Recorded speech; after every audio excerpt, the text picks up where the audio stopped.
إن الحمد لله نحمده ونستعينه ونستغفره ونعوذ بالله من شرور أنفسنا ومن سيئات أعمالنا. من يهده الله فلا مضل له ومن يضلل فلا هادي له، وأشهد أن لا إله إلا الله وحده لا شريك له، وأشهد أن محمدا عبده ورسوله. أما بعد، يا أيها الذين آمنوا اتقوا الله حق تقاته ولا تموتن إلا وأنتم مسلمون. يا أيها الناس اتقوا ربكم الذي خلقكم من نفس واحدة وخلق منها زوجها وبث منهما رجالا كثيرا ونساء، واتقوا الله الذي تساءلون به والأرحام إن الله كان عليكم رقيبا. يا أيها الذين آمنوا اتقوا الله وقولوا قولا سديدا يصلح لكم أعمالكم ويغفر لكم ذنوبكم، ومن يطع الله ورسوله فقد فاز فوزا عظيما. فإن أصدق الحديث كتاب الله، وخير الهدي هدي محمد صلى الله عليه وسلم، وشر الأمور محدثاتها، وكل محدثة بدعة، وكل بدعة ضلالة، وكل ضلالة في النار. அன்பிற்குரிய என் அருமை சகோதரர்களே, அஸ்ஸலாமு அலைக்கும் வரஹ்மத்துல்லாஹி வபரகாத்துஹு. நமது இந்த வாராந்திர வகுப்பில் தஃப்சீருடைய பாடம், இதில் இன்று நாம் படிக்கப் போகின்ற அத்தியாயம் சூரத்துல் கௌசர். அதே போன்று இதனுடைய தஃப்சீர் ஷேக் ஸாலிஹ் அல் உஸைமீன் ஹஃபிதஹுல்லாஹ் அவர்கள் வழங்கக்கூடிய சுருக்கமான விளக்கம். சூரத்துல் கௌசர் 108வது அத்தியாயம், மக்காவில் அருளப்பெற்ற 3 வசனங்களை கொண்ட அத்தியாயம். أعوذ بالله من الشيطان الرجيم. بسم الله الرحمن الرحيم. إنا أعطيناك الكوثر فصل لربك وانحر إن شانئك هو الأبتر. இந்த அத்தியாயத்தில் என் அருமை சகோதரர்களே, இன்னா என்றால் என்ன அர்த்தம்? நிச்சயமாக நாம். இன்ன நிச்சயமாக இல்லையா? இது இன்னா நிச்சயமாக நாம்.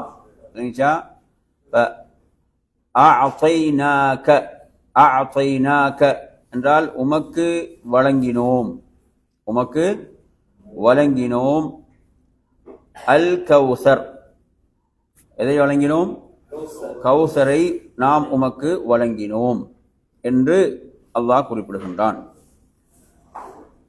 அல் கௌசர் என்பதற்கு சொல்லப்படுகின்ற விளக்கங்கள், அந்த விளக்கங்களில் அப்துல்லாஹ் இப்னு அப்பாஸ் ரலியல்லாஹு அன்ஹுமா அவர்களிடம் இதற்கு விளக்கம் கேட்கப்பட்ட போது அவர்கள் சொன்னார்கள், அதிகமான நலவுகள், அதிகமான நன்மைகள், அதிகமான நலவுகள் என்ற ஒரு விளக்கத்தை அவர்கள் சொன்னார்கள் என்பதை பார்க்கின்றோம். அந்த அதிகமான நலவுகளுக்குள் எதுவும் வரும்?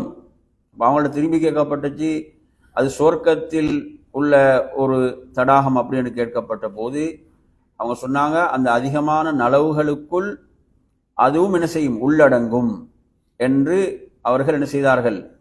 குறிப்பிட்டார்கள் என்பதை நாம் பார்க்கின்றோம். எனவே அன்னஹு கால ஃபில் கௌசர் ஹுவ அல் கைருல் லதி அஅதாஹு அல்லாஹு இய்யாஹ். அல்லாஹ் அவருக்கு வழங்கிய அந்த நலவு என்ற விளக்கத்தை அவங்க சொல்றாங்க. அப்படி சொன்னபோது இப்னு அப்பாஸ் ரலியல்லாஹு அவர்கள் இவ்வாறு கூறிய போது, சயீத் பின் ஜுபைர் ரஹிமஹுல்லாஹ் அவங்க ஒரு சிறந்த தாபிஈ, அவங்க தான் கேட்கிறாங்க, மக்கள் கௌசர் என்பது சொர்க்கத்தில் உள்ள ஒரு நதி என்று சொல்கிறார்களே. அப்போது சொல்றாங்க, அந்த அல்லாஹ் அருளிய அளவற்ற நன்மைகளில் சொர்க்கத்தில் உள்ள அந்த நதியும் அடங்கும் என்று குறிப்பிடுகின்றார்கள். சரி, என் அருமையான சகோதரர்களே, பாருங்க, ஷேக் ஸாலிஹ் அல் உஸைமீன் ஹஃபிதஹுல்லாஹ் என்ன விளக்கம் சொல்றாரு? வாசிக்க பாப்போம், பேஜ் நம்பர். ஹுவ நஹ்ருன் ஃபில் ஜன்னah. ஹுவ நஹ்ருன் ஃபில் ஜன்னah என்ன அர்த்தம்? அது சொர்க்கத்தில் உள்ள ஒரு நதியாகும் என்று அவர்கள் என்ன செய்கிறார்கள்?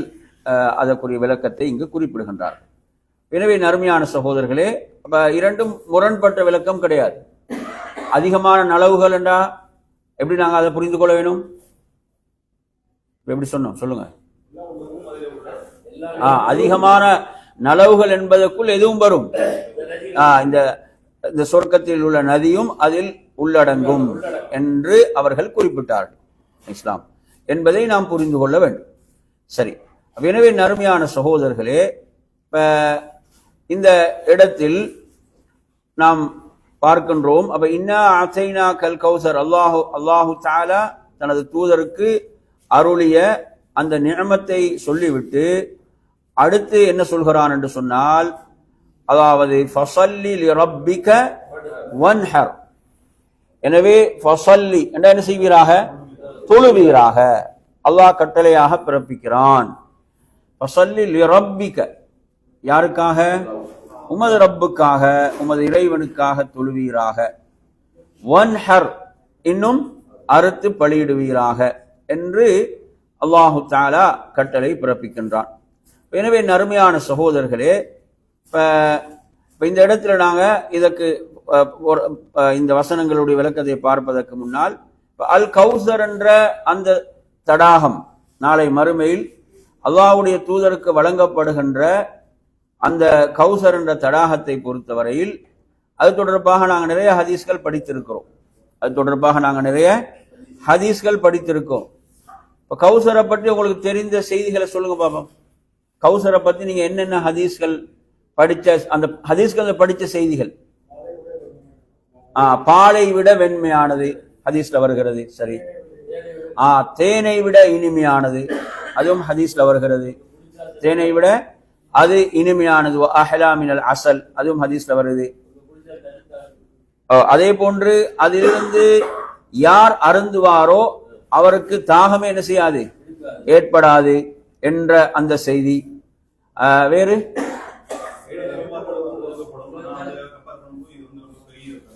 வேறு நபிமார்களுக்கும் அவருடைய உம்மத்துக்கு தண்ணீரை புகட்டுவதற்காக தடாகங்கள் வழங்கப்படும். ஆனா நபி அவர்களுக்கு வழங்கப்படுகின்ற தடாகத்தை பொறுத்தவரை இது மிகவும் என்ன சிறப்புக்குரியது, மிகவும் சிறப்புக்குரியது.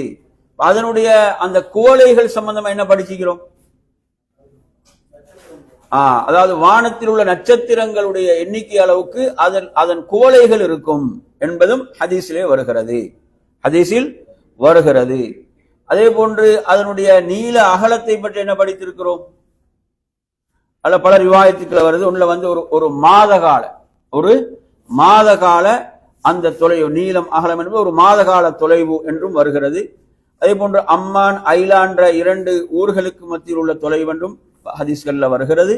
இவ்வளவு ஒரு மிக பிரமாண்டமான ஒரு தடாகம் அல்லாஹ்வுடைய தூதருக்கு என்ன செய்யப்படும், வழங்கப்படும். எனவே நறுமை சகோதரர்களே, அதே போன்று அதிலிருந்து தடுக்கப்படக்கூடியவர்கள் யாருன்னா மார்க்கத்தில் புதிதாக உருவாக்கக்கூடியவர்கள், மார்க்கத்தில் ஒன்றை புதிதாக உருவாக்கி செய்பவர்கள், அவர்கள் அதிலிருந்து தடுக்கப்படுவார்கள் என்பதும் ஹதீஸிலே வரக்கூடிய செய்தி. அதே போன்று நபி ஸல்லல்லாஹு அலைஹி வஸல்லம் அவர்கள் தனது தோழர்களுக்காக காத்திருக்கக்கூடிய இடமும் அதுதான். ஹதீஸ்ல எப்படி வருது? அதாவது நான் உங்களுக்காக அந்த இடத்தில் காத்திருப்பேன் என்று நபி அவங்க சொல்றாங்க, தனது தோழர்களை பார்த்து சொல்லும் போது. அதுவும் அதனுடைய சிறப்பாக இருந்து கொண்டு இருக்கிறது.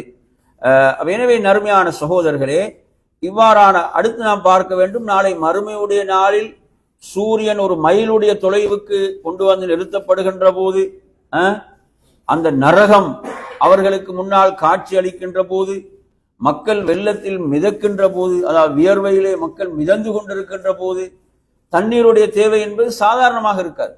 தண்ணீருடைய தேவை என்பது, அதாவது ஒரு மனிதன் இந்த உலகத்துல ஆக பெருமதியானதை கொடுத்தும் என்ன செய்வான், அதை எடுத்துக்கொள்வதற்கு தயாராகுவான இல்லையா?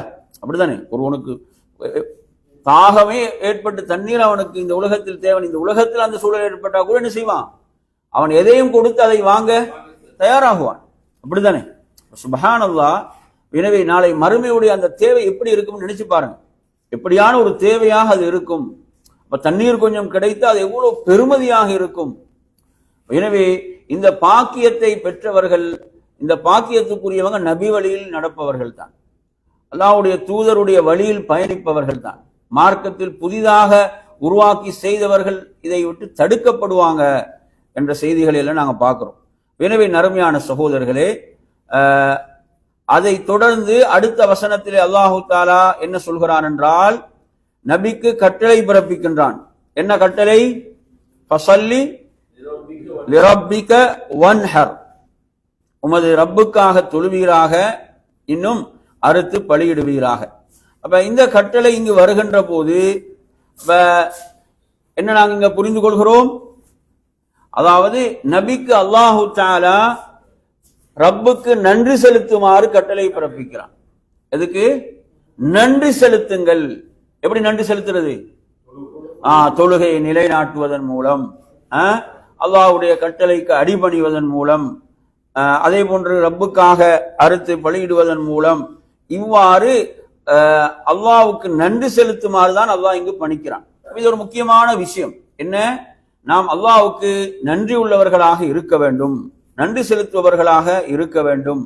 இப்ப நீங்க பார்க்கலாம், அதாவது நம்ம சமுதாயத்துல தொழுகையை நீங்க எடுத்தீங்கன்னா, தொழுகைய எல்லோரும் அல்லாஹ்வுக்காகத்தான் நிறைவேற்றுகிறார்கள். அப்படிதானே? தொழுகையை இன்னொருத்தருக்கு நிறைவேற்றக்கூடிய அந்த நிலையை பார்க்கிறது என்பது அரிதுதான். ஆனாலும் நாங்க இன்னும் ஒரு சில மூடர்களை பார்க்க தான் செய்யறோம்.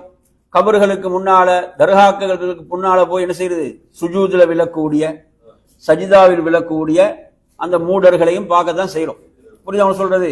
எனவே அவ்வளவு மார்க்கத்தில் என்ன அறியாமை, மார்க்கத்தில் அறியாமையில் இருக்கிறார்கள். இபாதத் வணக்கத்தை நாம் அல்லாஹ்வுக்கு மாத்திரமே செலுத்த வேண்டும். இப்ப நீங்க பார்க்கலாம், அல்லாஹ் குர்ஆன்ல சொல்றான் மற்றும் ஒரு இடத்துல, சூரத்துல் அன்ஆம், குல் இன்ன ஸலாத்தி வனுசுகி வமஹ்யாய வமமாத்தி லில்லாஹி ரப்பில் ஆலமீன். நபியே நீங்கள் சொல்லுங்கள், என்னுடைய தொழுகை, நான் அறுத்து பலியிடக்கூடியவை, நான் உயிர் வாழ்வது, எனது மரணம் யாருக்காக? அகிலங்களின் இரட்சகனான ரப் அல்லாஹ்வுக்காக என்று நபியே சொல்லுங்கள். எனவே நறுமையான சகோதரர்களே, அறுத்து பலியிடுதல் என்பதை பொறுத்தவரையில இது ஒரு வணக்கம். அல்லாஹ்வுடைய பெயர் கொண்டு அறுக்கப்படக்கூடாது, அறுத்து அதை சாப்பிடவும் கூடாது. ஏன்னா அது ஒரு வணக்கம். அல்லாஹ் படைத்த அந்த பிராணியை அவனது பெயரை கொண்டே தவிர அறுக்கக்கூடாது. புரியுது அவன் சொல்றது? அல்லாஹ் படைத்தது, அதை படைத்தவன் யார்? அல்லாஹ். அல்லாஹ்வுடைய பெயரை கொண்டுதான் அது அறுக்கப்பட வேண்டும். எனவே நறுமையான சகோதரர்களே, இன்று நாங்க பார்க்கிறோம் சமுதாயத்தில் சிலர் என்னது, அந்த அவுலியாவுடைய பேரில் அறுப்பது, இவருடைய பேரில் அறுப்பது என்பதெல்லாம் ஷிர்க். அது என்ன? இணை வைத்தல் என்பதை நாம் புரிந்து கொள்ள வேண்டும். சரிய நறுமையான சகோதரர்களே, இதில் நாங்க மற்றொரு ஹதீஸை நாம் இதிலே பார்க்கலாம். பாருங்க, இந்த ஹதீஸ அனஸ் இப்னு மாலிக் ரலியல்லாஹு அன்ஹு அறிவிக்கிறான். அனஸ் இப்னு மாலிக் ரலியல்லாஹு அன்ஹு அவர்கள் அறிவிக்கக்கூடிய ஒரு செய்தி. அந்த செய்தியில நபி ஸல்லல்லாஹு அலைஹி வஸல்லம் அவர்கள் என்ன செய்யறாங்க? நமக்கு மத்தியில் இருக்கிறாங்க. இருக்கும்போது அவர்கள் தூங்கி திடீரென்று விழித்துக் கொள்றாங்க. ரசூலுல்லாஹ் தூங்கி திடீரென்று விழிக்கிறாங்க. விழிக்கும் போது அவங்களோட முகத்தில் ஒரு மலர்ச்சி தெரிகிறது. ஒரு மலர்ந்த முகத்தோடு சிரித்தவர்களாக, புன்னகை பூத்தவர்களாக நபி அவர்கள் விழிக்கிறார்கள். அப்போது சஹாபாக்கள் கேட்கிறார்கள், மா அவ்ஹக யா ரசூலல்லாஹ், அல்லாஹ்வுடைய தூதரே, நீங்கள் சிரிப்பதற்கு காரணம் என்ன? சிரிப்பதற்குரிய காரணம் என்ன அப்படின்னு கேட்கிறாங்க. கேட்கும் போது சொல்கிறார்கள், அதாவது இப்போது எனக்கு ஒரு அத்தியாயம் இறங்கியது என்று சொல்லிவிட்டு நபி அவங்க பிஸ்மில்லாஹிர் ரஹ்மானிர் ரஹீம், இன்னா அஅதைனாகல் கௌசர் ஃபஸல்லி லிரப்பிக வன்ஹர் இன்ன ஷானிஅக ஹுவல் அப்தர் என்று இவ்வாறு ஓதினான். இந்த சூரா ஓதும் போது நபி அவங்க பிஸ்மில்லாஹிர் ரஹ்மானிர் ரஹீம் என்று ஆரம்பிச்சாங்க. எனவே நாங்க இதிலிருந்து நாங்கள் இன்னொரு சட்டத்தை பெறுகிறோம். குர்ஆன்ல நாங்கள் ஒரு அத்தியாயத்தை ஓதும் போது எப்படிதான் ஆரம்பிக்கணும்? பிஸ்மில்லாஹிர் ரஹ்மானிர் ரஹீம் என்று ஆரம்பிக்க வேண்டும். புரியுதா? அதையும் நாம் இந்த ஹதீஸ்ல நாம் பெறுகின்ற ஒரு சட்டம். அப்போது சஹாபாக்கள் கேட்கிறாங்க, அத்ததுரூன, அதாவது இல்ல அல்லாஹ்வுடைய தூதரை கேட்கிறாங்க, கௌசர் என்றால் உங்களுக்கு என்னவென்று தெரியுமா? அப்போது சஹாபாக்கள் சொல்றாங்க, அல்லாஹ்வும் அல்லாஹ்வுடைய தூதரும் தான் மிக அறிந்தவர்கள். அப்போ ரசூலுல்லாஹ் சொல்றாங்க ஃபஇன்னஹு நஹ்ருன் வஅதனிஹி ரப்பி அஸ்ஸ வஜல் அலைஹி கைருன் கஸீர் என்றான். அலைஹி கைருன் கஸீர், இது எனது ரப் எனக்கு வாக்களித்த ஒரு நதியாகும், இதில் நிறைய நலவுகள் உண்டு, இதில் நிறைய நலவுகள் உண்டு என்று அல்லாஹ்வுடைய தூதர் சொல்லிவிட்டு சொல்கிறார்கள். நாளை மறுமையில் எனது சமுதாயத்தினர் என்னிடம் அதிலிருந்து பருகுவதற்காக வருவார்கள் என்று சொல்கிறார்கள்.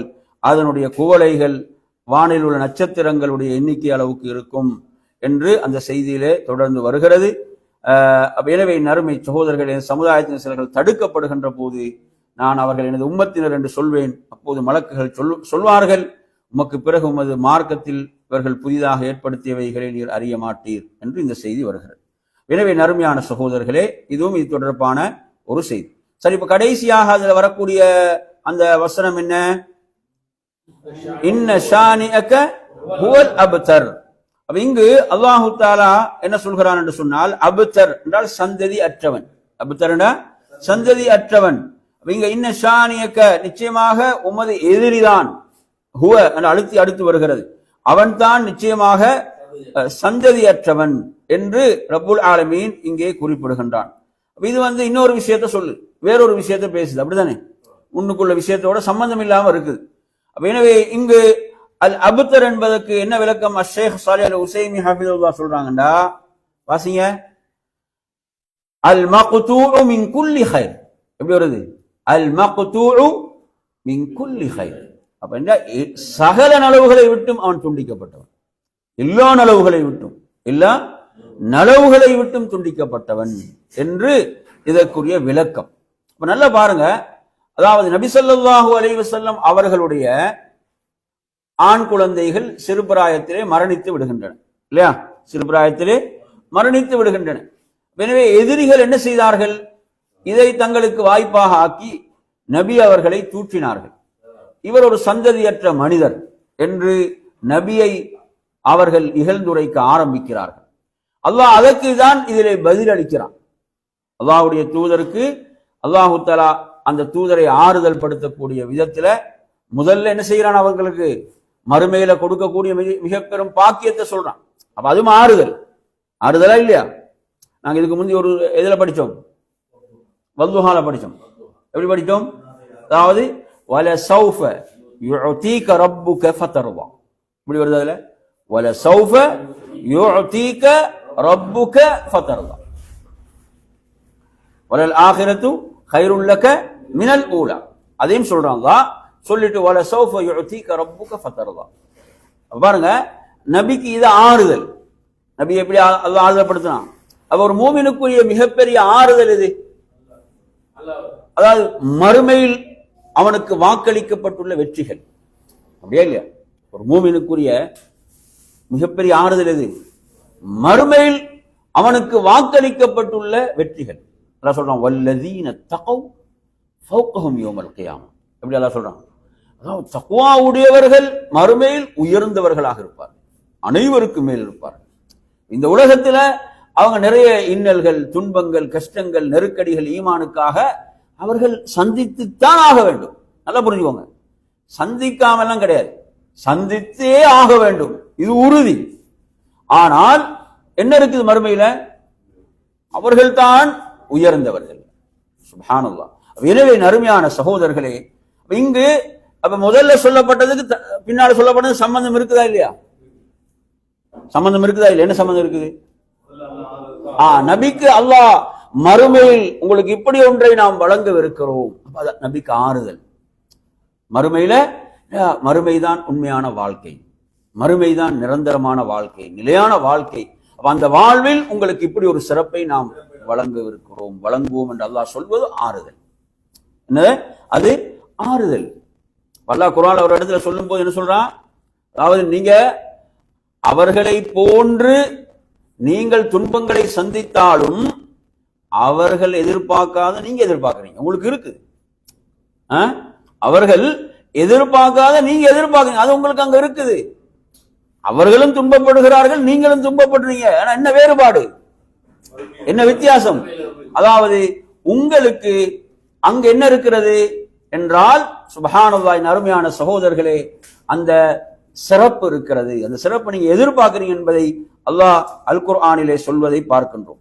எனவே நறுமையான சகோதரர்களே, இவ்வாறு நபியை தூற்றியவர்கள், அதாவது அபூ ஜஹல், அந்த அன்றைய மக்காவுடைய காபிர்களுடைய தலைவர்களாக இருந்தவர்கள் எல்லாம் இப்படி நபியை தூற்றிய போது அல்லாஹு தஆலா என்ன சொன்னான் என்றால், அவர்கள்தான் என்ன சந்ததி அற்றவர்கள் என்றால், அவங்க எவ்வளவுதான் செல்வாக்கோடு அன்று மக்காவிலே இருந்தாலும் அதற்கு பிறகு அவர்களுக்கு எந்த ஒரு நட்பேரும் கிடையாது.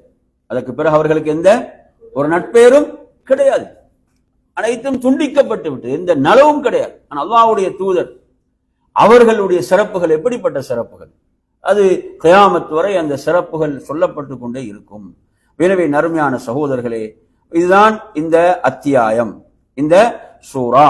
எனவே இதில் நமக்கு நிறைய படிப்பினைகள் இருக்கின்றன. 3 வசனங்களை கொண்ட ஒரு அத்தியாயமாக இருந்தாலும், அதாவது இதில் உண்மையில ஒரு மூமினுக்கு மிகப்பெரிய ஒரு ஆறுதல் என்ன, அதாவது நமது வாழ்வில் நாம் சந்திக்கக்கூடிய சோதனைகளை பொறுத்தவரையில அதை நாங்கள் மார்க்கத்துக்காக சந்திக்கின்ற போது அதற்கு அல்லாஹ்விடத்தில் மகத்தான கூலி இருக்கிறது என்பதை நாம் இந்த அத்தியாயத்தின் ஊடாக படிக்கிறோம், நாம் விளங்குகின்றோம்.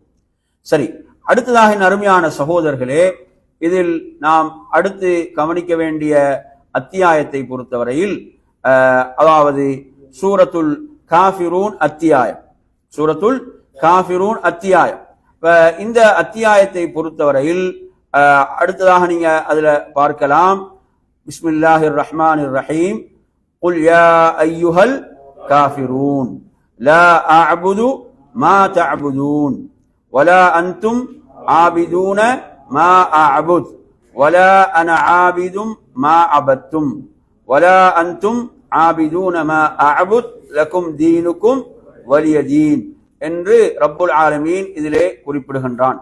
எனவே அருமையான சகோதரர்களே, இந்த அத்தியாயத்தை பொறுத்தவரையில் இந்த அத்தியாயமும் ஒரு மக்காவிலே ஒரு நெருக்கடியான ஒரு சூழலிலே அருளப்பெற்ற அத்தியாயமாகத்தான் இந்த அத்தியாயம் இருந்து கொண்டிருக்கிறது. இந்த அத்தியாயத்தை பொறுத்தவரையில் இந்த அத்தியாயம் பல சிறப்புகளை கொண்ட ஒரு அத்தியாயம், பல சிறப்புகளை கொண்ட ஒரு அத்தியாயமாக இந்த அத்தியாயம் இருக்கிறது. இதனுடைய சிறப்புகள்ல நாங்க என்ன சிறப்புகளை சொல்லுவோம்? இந்த அத்தியாயத்துடைய சிறப்புகளை நாங்க சொல்லும் போது என்ன சொல்லுவோம்? அத்தியாயத்துடைய சிறப்புகளாக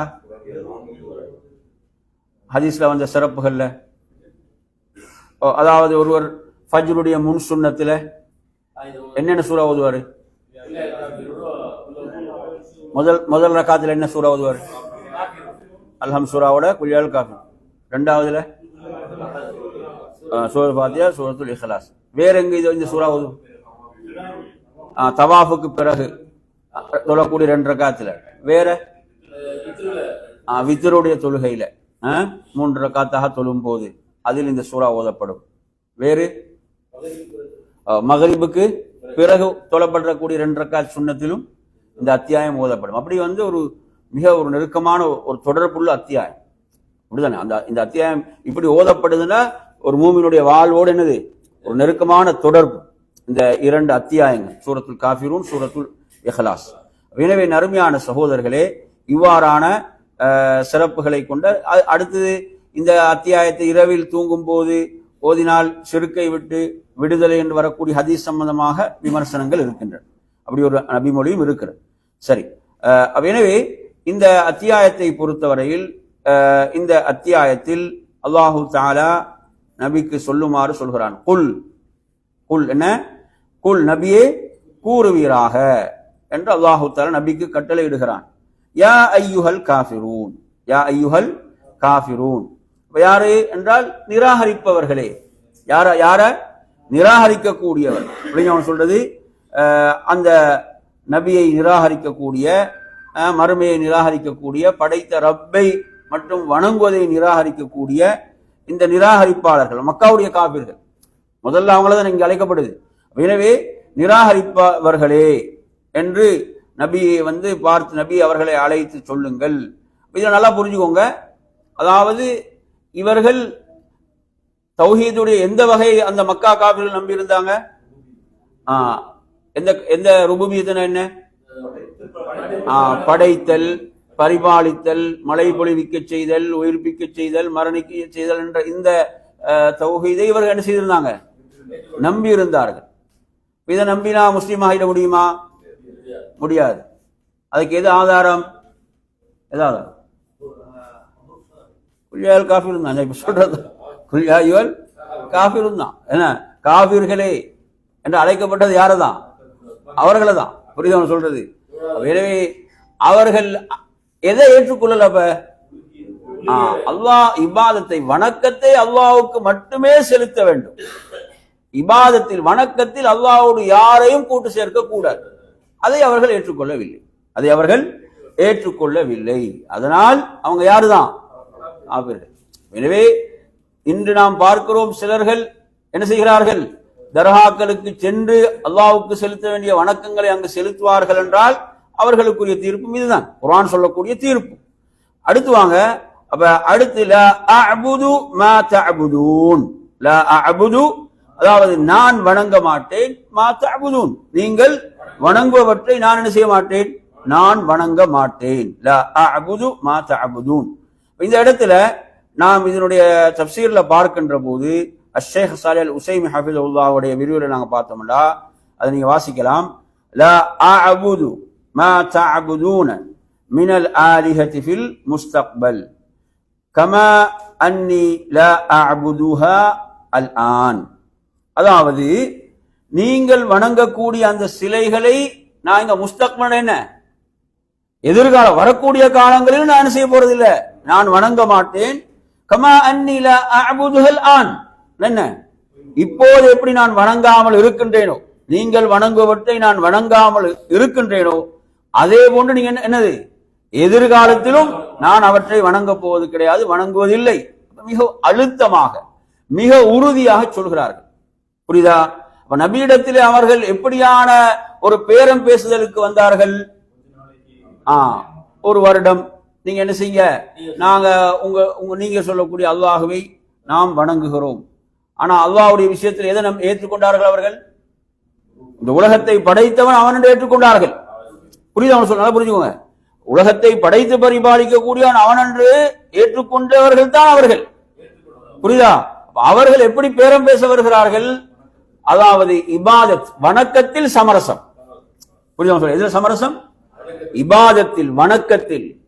இப்படியான சமரசங்களுக்கு மார்க்கம் ஒருபோதும் அனுமதிக்காது. இப்ப பாத்தீங்கன்னா கொஞ்ச நாளைக்கு முன்னால சொன்னார்கள், என்ன நாங்க குர்ஆன், இந்த பழைய ஏற்பாடு, புதிய ஏற்பாடு எல்லாம் ஒரே புக்கா பிரிண்ட் பண்ணுவோம் என்ற இப்படியான என்ன இதெல்லாம் ஒற்றுமை என்று வழிகேடுகள் வந்தன. சத்தியம் அசத்தியம் என்ன செய்யாது, சேராது. சத்தியம் சத்தியம். அப்ப எனவே சுப்ஹானல்லாஹ், இது மிக முக்கியமான ஒரு விஷயம். இதுல சமரசம் என்பது கிடையாது. கொள்கையில சமரசம் என்பது கிடையாது, அது வழிகேடு. இது நபி அவங்க மக்காவில் இது எப்படியான சூழல்ல நபி அவர்கள் இதை சொல்கிறார்கள் என்றால், அதாவது இஸ்லாம் உயர்ந்திருக்கக்கூடிய நேரத்தில் அல்ல, அங்கு இஸ்லாத்தை ஏற்றவங்க நெருக்கடிகளையும் துன்பங்களையும் கஷ்டங்களையும் சந்தித்துக் கொண்டிருக்கின்ற போதுதான் அல்லாஹுடைய கட்டளை வருது. பாருங்க, அவர்கள் பேசியவுடன் என்ன நடக்குது சொல்லுங்க? உடனே வசனம் இறங்குது. உடனே என்ன செய்யுது? வசனம் இறங்குது. அப்ப இதுல உங்களுக்கு என்ன பெரிய படிப்பினை இருக்குது? என்ன படிப்பினை? இது அல்லாஹ்வுடைய மார்க்கம். என்ன இருக்குது? இது யாருடைய மார்க்கம்? அல்லாஹ்வுடைய மார்க்கம். இன்னைக்கு நீங்க பாத்தீங்கன்னா, அதாவது விட்டு கொடுப்பண்டு சொந்த காசுல எல்லாம் விட்டு கொடுக்க மாட்டான். எதுல விட்டு கொடுக்கிறான்? மார்க்கத்துல. சொந்த காசை கொஞ்சம் கொடுத்து ஒரு என்ன செய்யும் அவனுக்கு, அதுக்கெல்லாம் கிடையாது. அது சொந்த காசு எல்லாம் செலவழிக்க தயார் இல்லை. எதுக்கு தயார்? மார்க்கத்தை விட்டு கொடுக்க தயார். மார்க்கத்தை எப்படி விட்டு? அல்லாஹ்வுடைய மார்க்கம். இது யாருடைய மார்க்கம்? அல்லாஹ்வுடைய மார்க்கம்.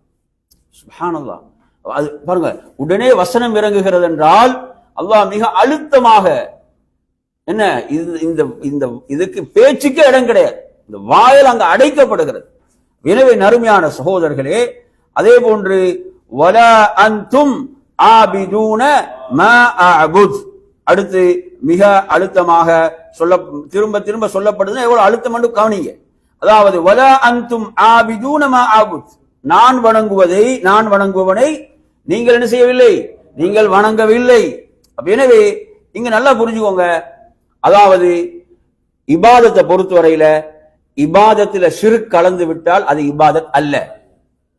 நல்லா புரிஞ்சு, இது முக்கியமான விஷயம். இபாதத்துல ஷிர்க் கலந்து விட்டால் அது என்ன கிடையாது, இபாதத் கிடையாது. நாங்க அடிக்கடி ஒரு விளக்கம் படிப்போம். என்ன, குர்ஆன்ல எங்கெல்லாம் இபாதத் என்ற வார்த்தை பிரயோகம் வருகிறதோ, எங்கெல்லாம் வணக்கம் என்ற வார்த்தை குர்ஆனில் வருகிறதோ, அதற்கு அப்துல்லாஹ் இப்னு அப்பாஸ் ரலியல்லாஹு அன்ஹு கொடுத்த விளக்கம் என்ன, தௌஹீத். நல்லா புரிஞ்சு, ஞாபகம் வச்சுக்கணும். என்ன, அதாவது இபாதத் என்று குர்ஆனில் வரக்கூடிய அந்த வார்த்தைக்குரிய விளக்கம் தௌஹீத், ஏகத்துவம். அதாவது இபாதத்தை அல்லாஹ் ஒருவனுக்கே நிலைநாட்ட வேண்டும். நல்லா ஏன் என்று சொன்னால், பள்ளிக்குள்ள தொழுறாங்க, பள்ளிக்குள்ள தொழும் போது அல்லாஹ்வுக்காக என்று தொழுகிறார்கள். அந்த தொழுகை அல்லாஹ்வுக்கு தான் நிறைவேற்றுகிறார்கள். பள்ளிக்கு வெளியே வருகிறார்கள், தர்கா இருக்கிறது, அதில் என்ன செய்கிறார்கள், துஆவை அவரிடம் நேரடியாக கேட்கிறார்கள். இப்ப பள்ளிக்குள்ள தொழுத தொழுகையுடைய சட்டம் என்ன, என்ன சட்டம் சொல்லுங்க. அவர் அல்லாஹ்வுக்காக தான் தொழுதார். இந்த தொழுகையுடைய சட்டம் என்ன, என்ன சட்டம், ஏற்றுக்கொள்ளப்படாது. ஏன், அதாவது ஷிர்க் அவருடைய வாழ்வில் கலந்து விட்டது. எது கலந்து விட்டது, ஷிர்க் எங்க கலக்குது, இன்னொரு வணக்கத்துல, அதுல கலக்கல. அவர் இன்னொரு வணக்கத்தை அல்லாஹ் அல்லாதவருக்கு செய்யும் போது அல்லாஹ்வுக்கு செய்த வணக்கம் சேர்ந்து என்ன செஞ்சிடும், அழிந்து விடும். நல்லா புரிஞ்சுக்கோ, இது ஒரு முக்கியமான விஷயம், இது ஒரு முக்கியமான விடயம். அல்லாஹ் குர்ஆன்ல எப்படி சொல்றான், அதாவது லைன் அஷ்ரக்த லயஹ்பதன்ன அமலுக், நீர் இணை வைத்தாலும் உமது அமல்கள் பாழாகிவிடும் என்பது குர்ஆனில் அல்லாஹு தஆலா நபிக்கு மட்டுமல்ல, வலக்கது ஊஹிய இலைக்க வ இலல்லதீன மின் கப்லிக், அதாவது உமக்கும் உமக்கு முன்னர் அனுப்பப்பட்ட நபிமார்கள் அவர்களுக்கெல்லாம் நாம் வழங்கிய செய்தி இதுதான், இறை செய்தி இதுதான். நீங்கள் இணை வைத்தாலும் உங்களுடைய அமல்கள் பாழாகிவிடும். வல தகூனன்ன மினல் ஹாசிரீன், மறுமையில் யாரு, நஷ்டவாளர்களாக ஆகிவிடுவீர்கள். இது நபிமார்களுக்குரிய எச்சரிக்கை. யாருக்குரியது, இறை தூதர்களுக்குரிய எச்சரிக்கை. என்றால் நாம் எவ்வளவு பயப்பட வேண்டும். எனவே நறுமையான சகோதரர்களே, அதாவது நீங்கள் வணங்கினாலும் அது என்ன கிடையாது, வணக்கம் கிடையாது. ஏன், நீங்க சிலைகளை வணங்கி கொண்டிருக்கிறீர்கள். நீங்க வணக்கத்தை இறைவனுக்கு மட்டும் தூய்மையாக ஆக்கினாலும் அதை நீங்க செய்யும் காலம் வரை உங்களோட இபாதத் இறைவனிடம் ஏற்றுக்கொள்ளும். ஏன்னா குர்ஆன்ல நாங்க எப்படி படிக்கிறோம், எப்படி வருது குர்ஆன்ல, வஅபுதுல்லாஹ வலா துஷ்ரிகு பிஹி ஷையா. குர்ஆன்ல எப்படி வருது, வஅபுதுல்லாஹ வலா துஷ்ரிகு பிஹி ஷையா. என்ன அர்த்தம், அல்லாஹ்வை நீங்கள் வணங்க வேண்டும், அவனுக்கு எதையும் இணையாக்காது. புரியுது அவன் சொல்றது, அல்லாஹ்வை நீங்கள் வணங்க வேண்டும், அவனுக்கு எதையும் இணையாக்காமல் என்றுதான் குர்ஆன் சொல்லுது. இதை நாங்க மிக தெளிவாக விளங்க வேண்டும். எனவே நறுமையான சகோதரர்களே, அதே போன்று அடுத்து பாருங்க, வலா அன்தும் ஆபிதூன மா அஅபுத், வலா அன்தும் ஆபிதூன மா அஅபுத். அப்ப இதில் அந்த வலா அனா ஆபிது மா அபத்தும் என்பதை நீங்க எடுத்தீங்கன்னு சொன்னா, அதாவது அதில் அவங்க சொல்லும் போது சொல்கிறார்கள், காலஹு லிதலாலத்தி அல ஸபாத்தி ஃபீ பராஅத்திஹி மின் ஆலிஹத்திஹிம். அதாவது இது இங்கு அல்லாஹ்வுடைய தூதர் சொல்றாங்க அந்த மக்களை பார்த்து, அதாவது நீங்கள் வணங்கக்கூடியவற்றை நான் வணங்குவவன் அல்ல என்று சொன்னால், இது அவர்களுடைய அந்த ஆலிகத்துகள், அவர்கள் வணங்கக்கூடியவற்றை எல்லாம் விட்டு முழுமையாக விலகி நான் ஏகத்துவத்தில் உறுதியாக இருக்கிறேன் என்பதை சொல்லக்கூடிய வார்த்தையாக இருந்து கொண்டிருக்கிறது. எனவே அவர்களுடைய விட்டு வணங்குவதை விட்டு முழுமையாக நான் விலகிவிட்டேன் என்பதைத்தான் அல்லாஹ்வுடைய தூதர் என்ன செய்றாங்க, இதன் மூலம் அறிவிக்கின்றார்கள். எனவே அதே போன்று வலா அன்தும் ஆபிதூன மா அஅபுத், நான் வணங்குவனை நீங்களும் வணங்குவர்கள் அல்ல, லக்கும் தீனுக்கும் வலிய தீன், லக்கும் தீனுக்கும் வலிய தீன், அதாவது உங்களுடைய தீன் உங்களுக்கு, எனது தீன் எனக்கு, லக்கும் தீனுக்கும் வலிய தீன். இந்த இடத்துல என் அருமையான சகோதரர்களே, இதுல நாங்க கவனிக்கின்ற போது லக்கும் தீனுக்கும் என்றால் என்ன விளக்கம் சொல்லணும் பாருங்க. அல்லதி ரதீதுமூஹு வஹுவ ஷிர்க். ஷேக் ஸலீஹ் உஸைமீன் ஹஃபிஸஹு விளக்கம் சொல்லும்போது சொல்றாங்க, அல்லதி ரதீதுமூஹு என்ன, நீங்கள் எதை பொருந்திக் கொண்டீர்களோ, நீங்கள் பொருந்திக் கொண்டது என்ன, ஷிர்க், இணை வைப்பு. நீங்கள் அதைத்தான் நீங்கள் பொருந்திக் கொண்டீர்கள், அது உங்களுக்குரியது. புரியுதா? வலியதீன் என்றால் அல்லதி ரதியஹு லி ரப்பி, வார்த்தை முக்கியமானது. அல்லதி ரதியஹு லி ரப்பி என்ன அர்த்தம், எனது ரப் எனக்காக பொருந்தி கொண்டானே, அல்லாஹ் பொருந்தி கொண்ட மார்க்கம் எது? இஸ்லாம். வரதீது லக்குமுல் இஸ்லாம தீனா, உங்களுக்கு இஸ்லாத்தை தீனாக நான் பொருந்தி கொண்டேன். அப்ப எனவே எமக்காக அல்லாஹ் பொருந்தி கொண்ட மார்க்கம் எது? இஸ்லாம். அல்லாஹ் எமக்காக தேர்வு செய்த மார்க்கம் எது? இஸ்லாம். அல்லதி ரதியஹு லி ரப்பி வ ரதீது பிஹி, நான் அதைத்தான் என்ன செய்கிறேன்? நான் பொருந்தி கொண்டேன். அல்லாஹ் எனக்கு பொருந்தி கொண்ட மார்க்கத்தை தான் நான் என்ன செய்கிறேன்? முழு மனதோடு பொருந்தி கொள்கிறேன். ஏன்? அவன் நம்மை படைத்த இறைவன் நமக்கு பொருந்தி கொண்ட மார்க்கம் இஸ்லாம். வஹுவல் இஸ்லாம், அதுதான் என்ன? இஸ்லாம். எனவே நறுமையான சகோதரர்களே, இந்த அத்தியாயத்தை நல்லா புரிஞ்சுக்கோங்க. சிலவங்க இந்த லக்கும் தீனுக்கும் வலிய தீனை தவறாக என்ன செய்கிறார்கள்? மக்களுக்கு விளக்குவதற்கு முற்படுகிறார்கள். அதாவது என்ன, அதாவது நீங்க விரும்பின மார்க்கத்தை நீங்க பின்பற்றலாம், நாங்க விரும்பின மார்க்கத்தை நாங்க பின்பற்றுவோம் என்ற மாதிரி கோணத்துல இதை சொல்ல முற்படுவார்கள். என் அருமை சகோதரர்களே, நாளை மறுமையுடைய நாளை பொறுத்தவரையில், நாளை மறுமையில் அவர்கள் அந்த ஷிர்கின் வழியை தேர்வு செய்த காரணத்தால் நிச்சயமாக தண்டிக்கப்படுவார்கள். நிச்சயமாக தண்டிக்கப்படுவார்கள். புரியுதா? இந்த உலகத்துல ஒருவன் விரும்பிய வழியை தேர்வு செய்யலாம், அதை யாருக்கு நிர்பந்திக்க முடியாது. ஆனா சத்தியம் என்ன செய்யப்பட வேண்டும்? சொல்லப்பட வேண்டும். தெளிவாக சத்தியம் முன்வைக்கப்பட வேண்டும். திரும்ப திரும்ப சத்தியம் சொல்லப்பட. அல்லாஹ் ஒவ்வொரு சமுதாயத்துக்கும் நபிமார்களை அனுப்பி கொண்டே இருந்தார். ஏன் அனுப்பினான்? அவங்களுக்கு சத்தியத்தை எடுத்து சொல்வதற்கு. எனவே சத்தியம் சொல்லப்பட வேண்டும். இப்ப நீங்க எடுத்து பாத்தீங்களா குர்ஆன்ல, இப்ப இதற்கு முன்னால இவர்கள் எப்படி அழைக்கப்பட்டார்கள்? உங்களுக்கு உங்களுடைய மார்க்கம் என்று சொல்லக்கூடிய எப்படி அழைக்கப்பட்டாங்க? எப்படி அழைக்கப்பட்டாங்க? நிராகரிப்பவர்களே, நிராகரிப்பாளர்களே. நிராகரிப்பாளர்கள் என்றால் என்ன? அவர்கள் படைத்த ரப்பை நிராகரிக்கிறார்கள், படைத்த ரப்புல் ஆலமீன் ஏற்றுக்கொள்ள சொன்ன அந்த மார்க்கத்தை நிராகரிக்கிறார்கள். எனவே நிராகரிப்பாளர்கள். அருமையான சகோதரர்களே, அல்லாஹ் தஆலா குர்ஆன்ல பல இடங்கள்ல சொல்கிறான், ஃபமன் ஷாஅ ஃபல்யூமின் வமன் ஷாஅ ஃபல்யக்ஃபுர் இன்னா அஅத்னா லில்-ஸாலிமீன நாரன். புரியுதா? விரும்பியவர்கள் நம்பிக்கை கொள்ளட்டும், விரும்பியவர்கள் நிராகரிக்கட்டும், ஆனால் நாம் அநியாயக்காரர்களுக்கு நரகத்தை தயார்படுத்தி வைத்திருக்கிறோம். இப்ப யார் அநியாயக்காரர்கள் இந்த வசனத்துல? அல்லாஹ்வை ஏற்க மறுத்தவங்க. அதுதான் மிகப்பெரும் அநியாயம்.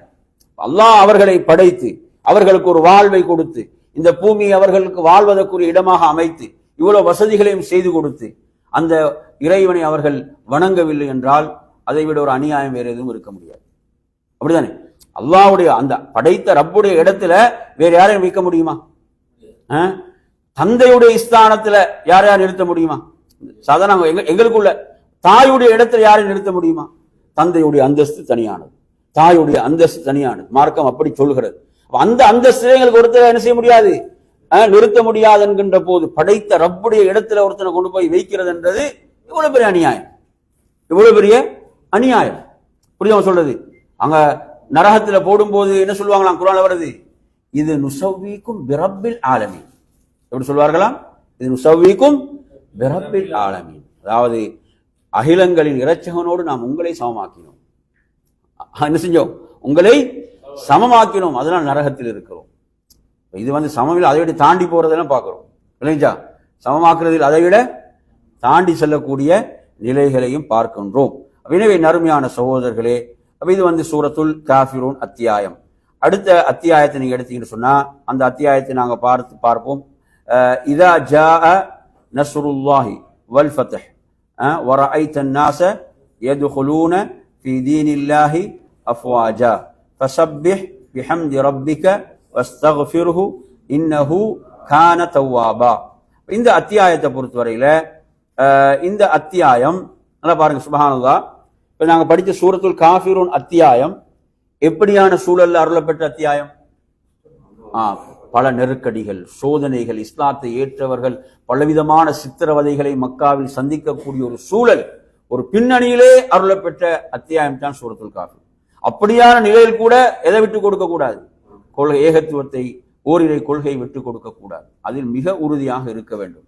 எவ்வளவு நெருக்கடி வந்தாலும் அந்த நெருக்கடிகளை தாங்கிக் கொள்ள வேண்டும் என்பதுதான் அதனுடைய படிப்பினையாக இருந்து கொண்டிருக்கிறது. அப்ப அடுத்து பாருங்க, அந்த சத்தியத்திலே உறுதியாக இருந்த போது அல்லாஹ் நிச்சயமாக வெற்றியை கொடுப்பான். அல்லாஹ் நிச்சயமாக வெற்றியை கொடுப்பான். அப்ப இதா ஜாஅ நஸ்ருல்லாஹி வல் ஃபத்ஹ் என்ன அர்த்தம்? நஸ்ரன்னா என்ன? உதவி. நஸ்ரண்டா உதவி, ஃபத்ஹண்டா என்ன? வெற்றி. புரியுதா?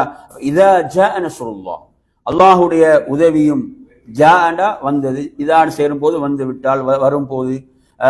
எனவே அல்லாஹுடைய உதவியும் வெற்றியும் வரும் போது, புரியுதா? இதா ஜா நஸ்ருல்லாஹி வல் ஃபத்ஹ் வரஅய்த الناس يدخلون في دين الله அஃப்வாஜா. அதாவது நாசண்டா யாரு? மக்கள். ரஅய்தன நீங்கள் காண்பீர்கள், யதுகுலூனண்டா அவர்கள் நுழைவார்கள், ஃபீ தீனில்லாஹ் மார்க்கம் யாருக்குரியது? ஃபீ தீனில்லாஹ் அல்லாஹ்வுடைய மார்க்கத்தில்.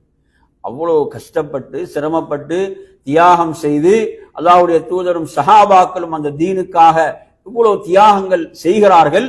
அப்ப ஹிஜ்ரி 8 தான் மக்கா வெற்றி கொள்ளப்படுகிறது. அப்ப இங்கு அல்லாஹ் தீன் யாருக்குரியதாக சொல்றான்? அல்லாஹ்வுடைய மார்க்கம், அல்லாஹ்வுடைய தீன்.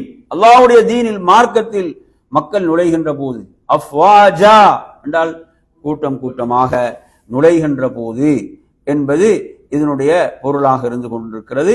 அப்படி நுழையும் போது நீங்க என்ன செய்யுங்க? ஃபஸப்பிஹ் பிஹம்தி ரப்பிக், உமது ரப்பை என்ன செய்யுங்க? போற்றி துதியுங்கள். வஸ்தக்ஃபிர்ஹு, அவனிடம் பாவ மன்னிப்பு தேடுங்கள். இன்னஹு கான தவ்வாபா, அவன் நிச்சயமாக மிக்க மன்னிப்பவனாக இருக்கிறான். எனவே இதுதான் இந்த அத்தியாயம். இந்த அத்தியாயத்துடைய விளக்கங்கள்ல பார்க்கும்போது ஷேக் சாலிஹ் உஸைமி ஹபிபுல்லாஹ் சொல்றாங்க, அல் ஃபத்ஹ் என்றால் ஃபத்ஹு மக்கா.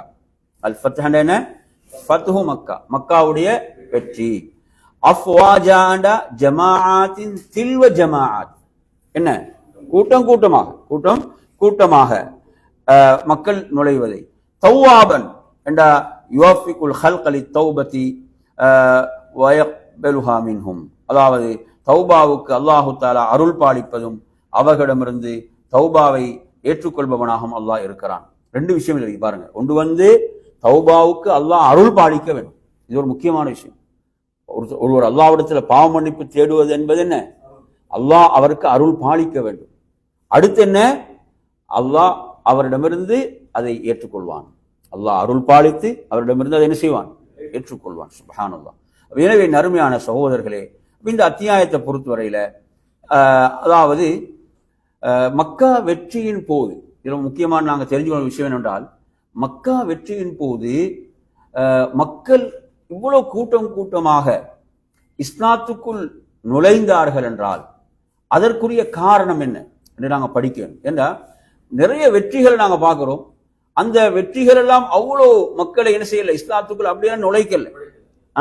ஆனால் மக்கா வெற்றியை பொறுத்தவரையில், மக்கா வெற்றி இவ்வளவு மக்களை இஸ்லாத்துக்குள் நுழைவித்ததென்றால் அதனுடைய பின்னணி, அதனுடைய காரணி என்ன அப்படின்னு நீங்க பார்க்கும் போது அறிஞர்கள் சொல்லக்கூடிய விஷயம்தான், அதாவது மக்காவிலே வாழ்ந்த காபிர்கள், நிராகரிப்பாளர்கள் இதை எப்படி எடுத்தாங்கண்டா, அல்லாஹ்வுடைய தூதர் படையோடு வருகிறார்கள், படையோடு மக்காவுக்கு வாராங்க.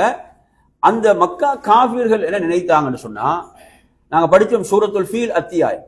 இந்த அத்தியாயம் சூரத்துல் ஃபீல் அத்தியாயத்தை நாங்க படிச்சோம். அதாவது எப்படி அப்ரஹாவுடைய யானைப்படை அழிக்கப்பட்டதோ, எப்படி அப்ரஹாவுடைய யானைப்படை அழிக்கப்பட்டதோ, பறவைகளை அல்லாஹ் அனுப்பி கூட்டம் கூட்டமாக அவர்கள் அழிக்கப்பட்டார்களோ, அதுபோன்று முஹம்மதும் ஸல்லல்லாஹு அலைஹி வஸல்லம் அவரது படையும் அழிக்கப்படும். ஏன்னா அவர்கள் நாம் சத்தியத்தில் இருக்கிறோம் என்று உறுதியாக நம்பினார்கள். அப்படித்தானே? அவங்க அசத்தியத்தில் இருந்து கொண்டு அவங்க எதை உறுதியாக நம்பினாங்க? நாங்க சத்தியத்தில் இருக்கிறோம் என்று நம்பினார்கள். புரியுதா அவங்க சொல்றது? எனவே அவர்கள் எதிர்பார்த்ததெல்லாம் எப்படி அந்த அப்ரஹா தனது படையோடு வந்து மக்காவை நெருங்கிய போது அழிக்கப்பட்டானோ, அதுபோன்று என்ன செய்யப்படுவார்கள்?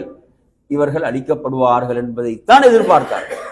இதை அவங்க சத்தியத்துக்கும் அசத்தியத்துக்கும் உரிய அளவுகோலாக வைத்தார்கள்.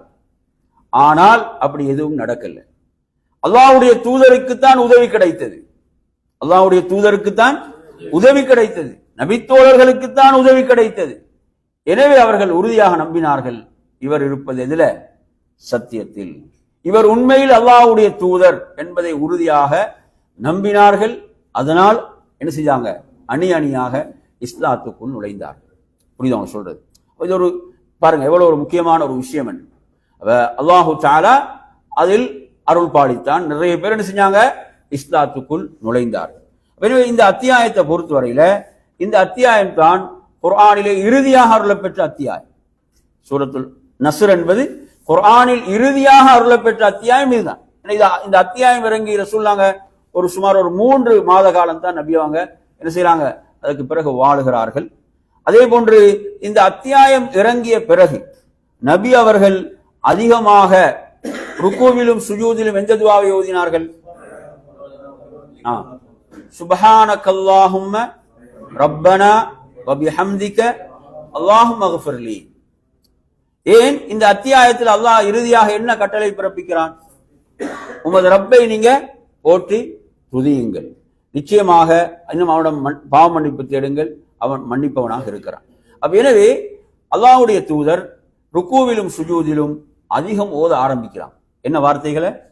சுப்ஹானக்கல்லாஹும்ம ரப்பனா வ பிஹம்திக அல்லாஹும்ம இக்ஃபிர்லி. அப்ப அல்லாஹ்வை போற்றி துதிக்கிறாங்க, துதித்து விட்டு அல்லாஹ்விடத்தில் மன்னிப்பை கேட்கிறான். சுப்ஹானக்கல்லாஹும்ம ரப்பனா வ பிஹம்திக அல்லாஹும்ம இக்ஃபிர்லி. சொல்லுங்க துஆவை. அல்லாஹும்ம ரப்பனா வ பிஹம்திக அல்லாஹும்ம இக்ஃபிர்லி. அடுத்து இந்த துஆ ஒரு முக்கியமான துஆ, நமது பாவங்கள் அல்லாஹ்விடத்தில் மன்னிக்கப்படுவது. புரியுதா சொல்றேன்? இந்த துஆவுடைய வார்த்தைகள் மிக முக்கியமானவை. ஏன்னா அல்லாஹ் கட்டளை பிறப்பிக்கிறான், நபி அவர்கள் அதை செயல்படுத்துகிறார்கள். அல்லாஹ் கட்டளை பிறப்பிக்கிறான், நபி அவர்கள் அதை செயல்படுத்தலாம். எங்க செயல்படுத்துறாங்க? ருக்கூவிலும் சுஜூதிலும். புரியுதா? எனவே நாங்கள் அல்லாஹ்விடத்துல மன்னிப்பை பிரார்த்திக்கின்ற போது, மன்னிப்பை கேட்கின்ற போது இந்த வார்த்தைகளை நாம் சொல்லி பிரார்த்திக்கிறது. புரியுதா? இப்ப நாங்க பாக்குறோம், ஒரு ஹதீஸ் படிச்சுக்கிறோம் புகாரில, ஒருவர் தூக்கத்திலிருந்து திடீரென்று எதிர்பாராத விதமாக விழித்தால் என்ன சொல்ல வேணும்?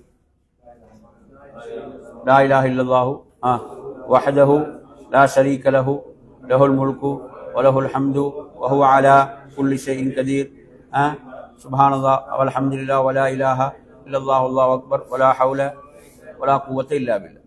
இதுக்கு பிறகுதான் அல்லாஹும்ம இக்ஃபிர்லி வரும். அதுக்கு பிறகுதான் வரும் அல்லாஹும்ம இக்ஃபிர்லி, அல்லாஹ் என்னை மன்னிப்பாயா. அவ்வளவு வார்த்தைகளுக்கு பிறகுதான் வரும். பாத்தீங்களா? அல்லாஹ் அந்த வார்த்தைகளை கொண்டு துதி செய்து விட்டு அதற்கு பிறகுதான் அல்லாஹும்ம இக்ஃபிர்லி. இது ஒரு முக்கியமான ஒரு விஷயம். புரியுதா சொல்றது? முக்கியமான ஒரு விடயம் நாம் தெரிந்து கொள்ள. எனவே அல்லாஹுவை நாம் போற்றி துதித்து விட்டு மன்னிப்பு தேடுது. அது ஒரு சிறந்த முறை. சுப்ஹானக்கல்லாஹும்ம ரப்பனா வ பிஹம்திக அல்லாஹும்ம இக்ஃபிர்லி. சரி, எனவே நறுமையான சகோதரர்களே, இந்த அத்தியாயம் நமக்கு சொல்லக்கூடிய மற்றொரு முக்கியமான விஷயம் என்ன என்றால், நமது வாழ்க்கையில் வெற்றிகள் வருகின்ற போது, நமது வாழ்வில் வெற்றிகள் வருகின்ற போது நாம் பெருமை கொள்ளக்கூடாது. நாம் என்ன செய்யக்கூடாது? பெருமை கொள்ளக்கூடாது, கர்வம் கொள்ளக்கூடாது. மாறாக புகழை நாம் யாருக்கு சேர்க்க வேண்டும்? அல்லாஹ்வுக்குத்தான் புகழை சேர்க்க வேண்டும். அல்லாஹ்வுக்குத்தான் புகழை சேர்க்க, அவன் தான் புகழுக்குரியவன், அவனுக்குத்தான் புகழ் சொந்தமானது. எனவே அந்த ஒரு முன்மாதிரியை நாங்கள் பார்க்கிறோம். அல்லாஹ்வுடைய தூதருக்கு அல்லாஹ் இவ்வாறு தான் கட்டளை பிறப்பிக்கிறான். ஏன்னா நிறைய பேரை பார்க்கிறோம், அதாவது அவங்களுக்கு வளர்ச்சிகள் வந்து விடும் போது இதெல்லாம் மறந்துடுவாங்க. அப்படிதானே? ஆரம்பத்தில் ஸ்டடியா இருப்பாங்க, வளர்ச்சிகள் வந்த பிறகு என்ன செய்வாங்க? இதையெல்லாம் மறந்து விடுவார். வளர்ச்சிகள் வரும்போதுதான் மிக முக்கியம். வளர்ச்சிகள் வரும்போதுதான் யாருக்கு சேர்க்கணும்? புகழ அல்லாஹ்வுக்கு சேர்க்க வேண்டும். அல்லாஹ்வுக்கு சேர்க்க வேண்டும் என்ற ஒரு மிகப்பெரிய படிப்பினையும் இதுல இருக்கிறது என்பதை பார்க்கின்றோம். அதே போன்று இந்த அத்தியாயத்தை பற்றி சஹாபாக்கல்ல அப்துல்லாஹ் இப்னு அப்பாஸ் ரலியல்லாஹு அன்ஹு அவருடைய விளக்கம் மிக முக்கியமானது. அவர்களுடைய விளக்கம் மிக முக்கியமானது. அவர்கள் இந்த அத்தியாயத்தை பற்றி அவங்க எடுத்த விளக்கம், உமர் ரலியல்லாஹு இடத்தில் அவங்க மிகப்பெரிய ஒரு சிறப்புக்குரியவராக மாறினார்கள். அதாவது இந்த அத்தியாயம் நபி அவர்கள் இந்த உலகத்தை விட்டு விடைபெற்று செல்ல போகிறார்கள், நபியுடைய வாழ்வு முடிய போகிறது, அது நெருங்கி விட்டது என்பதை சொல்லக்கூடியது என்ற விளக்கத்தை சொன்னவங்க யாருதான்? யார் சொன்னாங்க? அப்துல்லாஹ் இப்னு அப்பாஸ். அப்படி அதாவது இன்றைக்கு நீங்க பாத்தீங்கன்னா குர்ஆனுக்கு சிலவங்க கண்ட மாதிரி எல்லாம் விளக்கம் சொல்றாங்க. அப்படியெல்லாம் விளக்கம் சொல்லி அல்லாஹ்வுடைய வார்த்தைகள். அன்று நீங்க சஹாபாக்கள், பெரும் பெரும் சஹாபாக்கள் அமர்ந்திருக்கக்கூடிய சபையில உமர் ரலியல்லாஹு அன்ஹு கேட்கும் போது பத்ருடைய சஹாபாக்கள் அமர்ந்திருக்கிறாங்க. நிறைய சஹாபாக்கள் விளக்கம் தெரியாது என்று தான் சொன்னார்கள். சிலவங்க விளக்கம் சொன்னாங்க. இது இஸ்லாத்துக்கு வெற்றி வரும் போது என்ன செய்வாங்க, அதாவது மக்கள் நுழைவாங்க என்று வரக்கூடிய செய்தியை அவங்க பொதுவாக சொன்னார்கள். பலர் தெரியாது என்று தான் சொன்னாங்க. எனவே இன்று நாம் இதற்கு இந்த விளக்கத்தை உமர் ரலியல்லாஹு ஏற்றுக்கொள்றாங்க. யார் அவங்க? குலஃபாவுர் ராஷிதீன்களை இரண்டாவது அந்த தலைவர் அவங்க. சுப்ஹானல்லாஹ். எனவே அவர்கள் அப்துல்லாஹ் இப்னு அப்பாஸுடைய விளக்கத்தை ஏற்றுக்கொள்கிறார்கள். நீங்க சொன்ன விளக்கம் என்ன? இது நபி அவங்க இந்த உலகத்தை விட்டு பிரிய போகிறாங்க என்பதை உணர்த்துகிறது என்ற விஷயத்தை என்ன செய்யறாங்க? அவர்கள் ஏற்றுக்கொண்டார்கள். எனவே இது அவங்களுக்கு கிடைத்த ஒரு மாபெரும் விளக்கம். அப்துல்லாஹ் இப்னு அப்பாஸ் ரலியல்லாஹு அன்ஹு அல்லாஹ்வுடைய தூதருடைய துஆவும் அவங்களுக்கு பிரேத்தியமாக இருந்தது என்பதை நாம் அறிவோம். எனவே நறுமையான சகோதரர்களே, அல்லாஹு தஆலா இந்த இடத்துல நீங்க கவனிக்க வேண்டிய மற்றொரு விஷயம் என்ன பாருங்க. அதாவது நபி அவர்கள் அதுவரை தாங்க முடியாத இன்னல்களை, துன்பங்களை, கஷ்டங்களை சந்திக்கிறாங்க. மார்க்கத்துக்கு வெற்றி வருகிறது. வெற்றி வந்த பிறகு அவங்க வாழ்ந்த காலம் மிக குறைந்த காலம். வெற்றி வந்த பிறகு வாழ்ந்த காலம் குறைந்த காலம் தான். புரியுது அவன் சொல்றது. எனவே இது அல்லாஹ்வுடைய சுன்னா, வழிமுறை. நபிமார்களை பொறுத்தவரையில நபிமார்கள் பல கஷ்டங்களைத்தான் அவங்க கூடுதலான காலம் சந்தித்தார்கள். புரியுது அவன் சொல்றது. வெற்றி கிடைக்கும் போது அதற்கு பிறகு அவங்களோட காலம் என்பது குறைவாகத்தான் இருந்திருக்கிறது. அவங்க பணிகளை முடித்துக்கொண்டு உலகத்தை விட்டு விடைபெற்று சென்றிருக்கிறார்கள் என்பதையும் நாம் பார்க்கின்றோம். எனவே நறுமையான சகோதரர்களே, அந்த அடிப்படையில அல்லாஹ்வின் தூதர் ஸல்லல்லாஹு அலைஹி வஸல்லம் அவங்க மரணிக்கின்ற போது கூட கடைசியாக அவங்க சொன்ன வார்த்தைகள் அல்லாஹும்ம ஃபிர்லி வர்ஹம்னி வஅல்ஹிக்னி பிர்ரஃபீகில் அஅலா. இவங்க மரணிக்கும் போது கூட கடைசியாக இந்த மன்னிப்பை கேட்டவங்களா மரணி. அல்லாஹும்ம ஃபிர்லி, யா அல்லாஹ் என்னை மன்னிப்பாயா, வர்ஹம்னி எனக்கு கருணை காட்டுவாயா, வஅல்ஹிக்னி பிர்ரஃபீகில் அஅலா உயர்ந்த நட்போடு நீ என்னை சேர்த்து விடுவாயாக என்ற வார்த்தைகளோடு தான் நபி அவங்க இந்த உலகத்தை விட்டு பிரிந்தார்கள் என்பதை பார்க்கின்றோம். எனவே நறுமையான சகோதரர்களே, அந்த அத்தியாயம் நமக்கு பல படிப்பினைகளை வழங்கக்கூடிய ஒரு அத்தியாயமாக இருந்து கொண்டிருக்கிறது. எனவே அல்லாஹ்வுடைய மார்க்கம் நிச்சயமாக வெற்றி பெற்றே தீரும். அது தோல்விகளை சந்திப்பது போன்று இருந்தாலும் அல்லாஹ்வுடைய மார்க்கம் என்ன செய்யும்? அது மேலோங்கும், அது வெற்றி பெறும். அது வெற்றி பெறும் என்பது படைத்த ரப்புடைய வாக்குறுதி, படைத்த ரப்புடைய வாக்குறுதியாக இருந்து கொண்டிருக்கிறது. எனவே நாம் இதற்கு பங்களிப்பு செய்தாலும் செய்யாவிட்டாலும், நல்லா புரிஞ்சுக்கோம், நாம் அவனது மார்க்கத்துக்கு பங்களிப்பு செய்தாலும் செய்யாவிட்டாலும் இந்த மார்க்கம் என்ன செய்யும்? வெற்றி பெற்றே தீரும், மேலோங்கியே தீரும். இது அல்லாஹ்வுடைய வாக்குறுதி. யாருடைய வாக்குறுதி? அல்லாஹ்வுடைய வாக்குறுதி. ஆனால் நாம் எதை சிந்திக்க வேண்டும்? நான் இந்த மார்க்கத்துக்கு என்ன பங்களிப்பு செய்கிறேன், நான் என்ன பங்களிப்பு இந்த மார்க்கத்துக்கு செய்தேன், இப்படி சிந்திக்க வேணுமா இல்லையா? சுப்ஹானல்லாஹ். இது வெற்றி பெற்றே தீரும், இது உயர்ந்தே தீரும். ஆனால் இந்த வெற்றியில் நான் ஒரு பங்குதாரராக என்னால் முடிந்த ஒரு பங்களிப்பை நான் செய்ய வேண்டும் அப்படின்னு நாங்கள் சிந்திக்க வேணுமா இல்லையா? சுப்ஹானல்லாஹ். எனவே நறுமையான சகோதரர்களே, அப்ப நாம் நபிமார்கள் நெருக்கடிகளை, தோல்விகளை சந்தித்தாலும் இறுதியில் வெற்றியை அதை யாருக்கு கொடுத்தான்? நபிமார்களுக்கு வெற்றியை கொடுத்தான் என்பதை பார்க்கின்றோம். எனவே இன்ஷா அல்லாஹ் இன்றைய இந்த பாடத்தை நாங்கள் இத்தோடு என்ன செய்து கொள்வோம், நிறைவு செய்து கொள்வோம். இன்ஷா அல்லாஹ் இன்னொரு பாடம் அது அடுத்த வகுப்பில் நாங்கள் பார்க்கலாம் என்று கூறி நிறைவு செய்கிறேன். وآخر دعوانا أن الحمد لله رب العالمين والسلام عليكم ورحمة الله وبركاته.